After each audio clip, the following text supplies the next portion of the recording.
बहुत ही महत्वपूर्ण विषय पर चर्चा करने इकट्ठे हुए हैं। और ये इतना महत्वपूर्ण विषय है, एक तो सरकार की मंशा है कि स्वच्छ भारत होना चाहिए। दूसरा, हमारी जो खेती है, अगर हम उसके इतिहास को देखेंगे तो 1960 से पहले हमारे यहाँ पर कोई भी यूरिया लेने को तैयार नहीं था। कोई भी यूरिया के बारे में नहीं जानता था। लेकिन जैसे जैसे जनसंख्या बढ़ी, उसकी आवश्यकता बढ़ी, उसके आधार पर रासायनिक खेती का भी प्रचलन बढ़ता गया। आज हम बात करें तो 1960 और 61 में जहां 1 हेक्टेयर खेत में 2 किलो रासायनिक उर्वरक की आवश्यकता होती थी, और आज आप अंदाज लगाइए कि 1 बीघा में कितना रासायनिक उर्वरक लग रहे हैं। अगर हम यूरिया की बात करें तो 1 हेक्टेयर में कम से कम 128 किलो यूरिया लगना है 1 हेक्टेयर में। लेकिन उस समय 2 किलो था, फिर भी हमारी पैदावार बढ़ रही थी। दिनों दिन हम रासायनिक खादों को लगा रहे हैं, लेकिन पैदावार हमारी जहां थी वहां स्थिर हो चुकी है, वहां से नीचे जाने के कगार पर है। चाहे हम डीएपी ज्यादा लगाएं, यूरिया ज्यादा लगाएं, लेकिन पैदावार बढ़ने वाली नहीं। उसका कारण क्या है? जब हम 2 किलो यूरिया या कोई भी रासायनिक खाद लगाते तो पैदावार बढ़ रही थी, लेकिन आज 128 किलो लगाने के बाद भी हमारी पैदावार नहीं बढ़ रही है। उसका कारण यह है कि किसान भाइयों, आज हमारी जमीन जो है कमजोर हो चुकी है, दुर्बल हो चुकी है। अगर किसी कमजोर या कुपोषित व्यक्ति को, बच्चे को हम घी पिलाएंगे, क्या वो ताकतवर हो पाएगा? उसे नुकसान हो जाएगा। आज हम उसी हमारी कुपोषित भूमि जो है, जो हमारी बीमार भूमि है, उसमें दिनों दिन हम यूरिया डीएपी का इस्तेमाल कर रहे हैं, लेकिन पैदावार बढ़ने का नाम नहीं ले रही। चाहे आप 1 बीघा में 5 किलो यूरिया लगाएं, चाहे 10 किलो यूरिया लगाएं, चाहे 5 किलो डीएपी लगाएं, चाहे 10 किलो डीएपी लगाएं, पैदावार स्थिर हो चुकी है। उसका कारण यह है कि हमारी जमीन उपजाऊ नहीं रही। उपजाऊ क्यों नहीं रही? उसका कारण है कि हमारी जमीन में जीवांश नहीं है, ह्यूमस नहीं है। जीवांश आएंगे कहां से? ह्यूमस आएगा कहां से? जब तक हमारे खेत में कार्बन नहीं पहुंचेगा, जब तक है ना हमारे खेत में जीवांश की मात्रा बढ़ने वाली नहीं। और कार्बन बढ़ाने के लिए क्या करना है? अभी प्रधान जी ने बताया, ये हमारे पास गोबर की खाद है, कुछ जगह पर लगाते हैं, कुछ जगह पर ये वर्मी कंपोस्ट बना के तैयार की जा रही है, नाटक बना के तैयार की जा रही है। लेकिन कारण ये है कि गोबर की मात्रा भी हमारे पास इतनी नहीं है जो सभी खेतों में हम लगा सकें। गोबर भी आजकल पशुओं की संख्या भी कम होती जा रही है। जब पशुओं की संख्या कम हो रही है तो गोबर आएगा कहां से? इसलिए उनका विकल्प बहुत जरूरी है। दूसरा, हमारे गांव में, हमारे शहरों में कचरा निकलता है। अगर हम कचरे का निदान सही से नहीं करेंगे तो कचरे की मात्रा बढ़ जाएगी। हम कचरे के ढेर पर बैठेंगे, और जहां कचरे का ढेर होगा तो ये मान के चलिए आप बीमारी के ढेर पर बैठे हैं। बीमार होना लाजमी है। इसलिए हमारे 2 उद्देश्य हैं। एक उद्देश्य जमीन की उर्वरा शक्ति को बढ़ाने का, जिससे हमारी पैदावार बढ़ सके। दूसरा उद्देश्य, जो हमारे घरों में, परिवारों में, गांवों में, बस्ती में जो कचरा होता था, जिसे हम डिकम्पोज करके खाद के रूप में कन्वर्ट कर सकते हैं, वो एक कचरे को भी खत्म कर सकते हैं। इसलिए किसान भाइयों, ये बहुत ही महत्वपूर्ण विषय है। आज अगर हम लोग इस विषय पर चिंता नहीं करेंगे, मनन नहीं करेंगे, इसका निदान नहीं ढूंढेंगे, तो आने वाले समय में हम लोग खेती से ज्यादा उम्मीद नहीं रख सकते।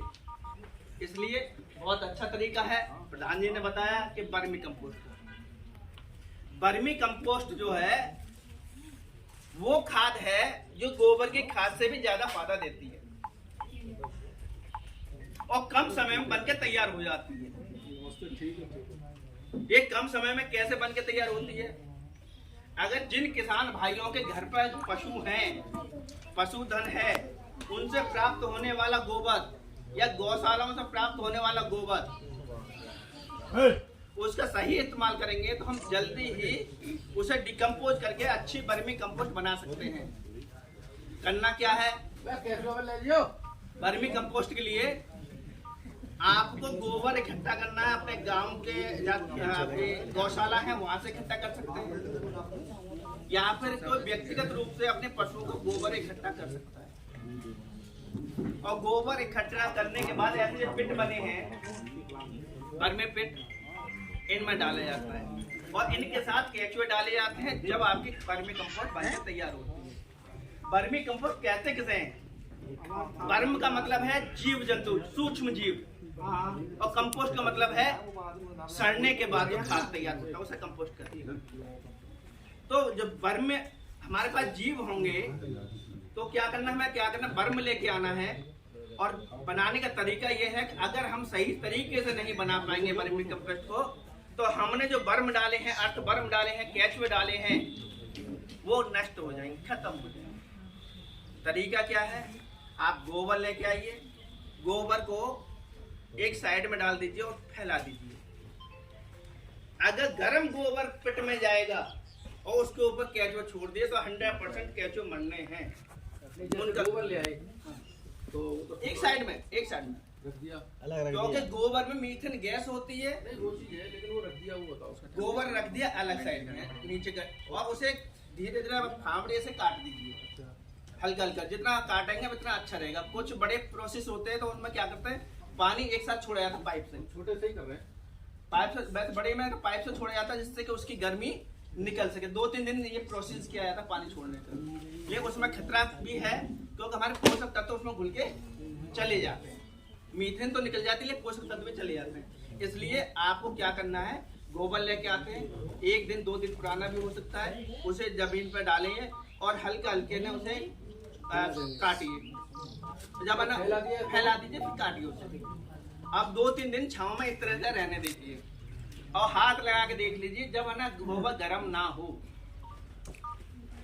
भुरभुरा हो, जैसे आपको गांव के सब लोग हैं अधिकांश है तो वो जानते हैं, जब पशु है ना गोबर को काट देते हैं पैरों से, खुर से, तो जैसे हो जाता है ना कटा हुआ, इस तरह का होना चाहिए। उसे लेकर के आप जो है पहले वर्मी पिट जो है, पिट में पहले तो आप डालिए सूखा कचरा। सूखा मतलब पत्ती, किसी भी पत्ती हो, सूखा हुआ डंठल हो, कोई भी सूखी हुई पत्ती है, पेड़ के नीचे की है, सूखी हुई घास है, या खरपतवार को काट करके भी सुखा सकते हैं आप। और खरपतवार को काट कर सुखा करके आप नीचे बिछाइए, एक लेयर लगाइए उसमें 2 इंची की, उसके बाद पानी का छिड़काव कीजिए। उसके ऊपर जो आपने 3-4 दिन है ना आपने गोबर को ठंडा किया था, उस गोबर को लगाइए, 8 इंच परत बना दीजिए। फिर है ना 1-2 इंच के परत जो है सूखे कूड़े के लगाइए, जैसे घास फूस है या फिर पुआल है, कोई भी जो जल्दी डिकम्पोज हो जाता है। पुआल में क्या होता है कि जो छिलके होते हैं ना खान वाले, वो सही से गल नहीं पाते तो ऊपर आ जाते हैं।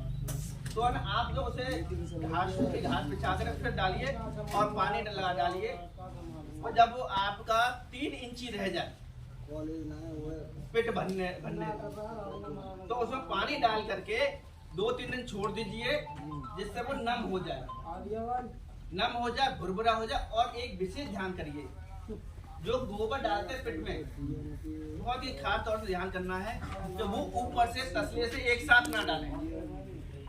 एक साथ डालेंगे तो वो दब जाएगा, प्रेशर से दब जाएगा। तो दबने के बाद केचुए उसमें प्रवेश कम कर पाएंगे और वो अच्छे से गोबर खाद को कंपोस्ट खाद नहीं बन पाएंगे। तो हल्के हल्के डालें, बखेर दें, जितना पोला कर रख सकते हैं उतना पोला रखें, उसमें पानी का छिड़काव डालें और उसके बाद उसमें केचुए डाल दीजिए, छोड़ दीजिए।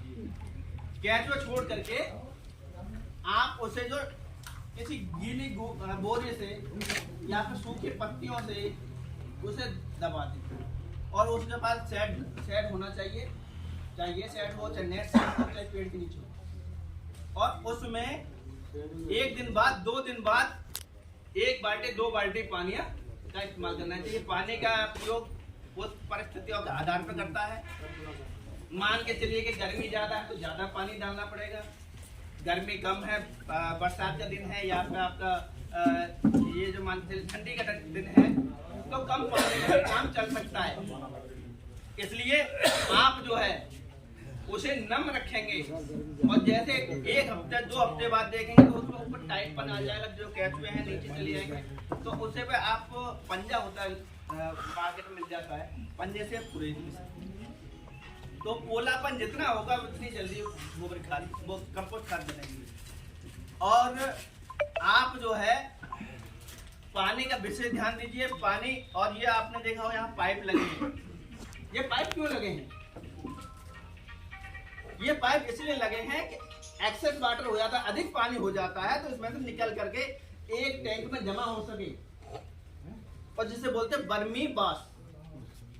इस पानी को भी इस्तेमाल आप स्प्रे में कर सकते हैं।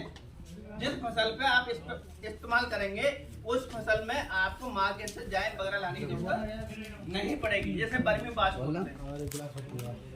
तो आपको ये देखना चाहिए और ना तो ज्यादा पानी हो ना ज्यादा नमी हो, वो सूखा हो, इतना पानी देना चाहिए। इसका अंदाज कैसे करेंगे?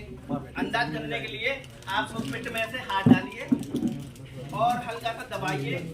दबाने के बाद उंगली के बीच में होकर पानी निकलने लगता तो ये मान लीजिए पानी की मात्रा अधिक है, केचुए काम नहीं करेंगे। और अगर आप दबाने के बाद पानी नहीं निकलता और छोड़ देते हैं और छोड़ने के बाद लड्डू सा फूट जाता है तो ये मान लीजिए पानी की मात्रा कम है। तो मैं टेक्निकल वर्ड नहीं बोल रहा हूँ जिससे किसान भाई समझ सके कि पानी की मात्रा कम जब होगी जब लड्डू फूट जाता, बन नहीं पाता है, तो पानी की मात्रा कम है तो आपको पानी का छिड़काव करना है। और लड्डू बन जाता है उसमें पानी नहीं निकलता तो ये मान लीजिए पर्याप्त पानी है, उसमें केचुए अच्छे से काम करेंगे। इस तरह से आप जो है कंपोस्ट खाद बनाएंगे तो अच्छा फायदा उठा सकते हैं। आपका ये कितने समय में तैयार होगा ये आपके डिपेंड करेगा आपने के पिट में कितने केचुए हैं। केचुए की मात्रा मौसम के अनुसार और आपकी कल्चर क्रियाओं के अनुसार ये समय को आधारित करता है। अगर मान के चलिए ज्यादा ठंडा मौसम है तो कम बनेगा और ज्यादा गर्म भी मौसम है तब भी ना आपका प्रोसेस कम रहेगा। इसलिए आपको केचुओं की संख्या ज्यादा होगी तो जल्दी बन के तैयार हो जाएगा, कम होगी तो कम बन के तैयार होगा। मान के चलिए कि इस फील्ड को साफ करने के लिए 2 व्यक्ति लगा दिए जाए तो समय ज्यादा लगेगा, 10 लगा दिया तो कम समय में हो जाएगा। तो इस तरह से वर्मी कंपोस्ट हम बना करके अधिक लाभ कमा सकते हैं। दूसरा, ये समझ में आ रहा है? कुछ आया? गर्मी के बाद मरे जा रहे, गर्मी के बाद मरे जा रहे। तो ये वर्मी कंपोस्ट का कॉन्सेप्ट समझ में आ गया ना? नाटक पे जाए, नाटक किस तरह से तैयार करना है। इस समय नाटक का प्रोसेस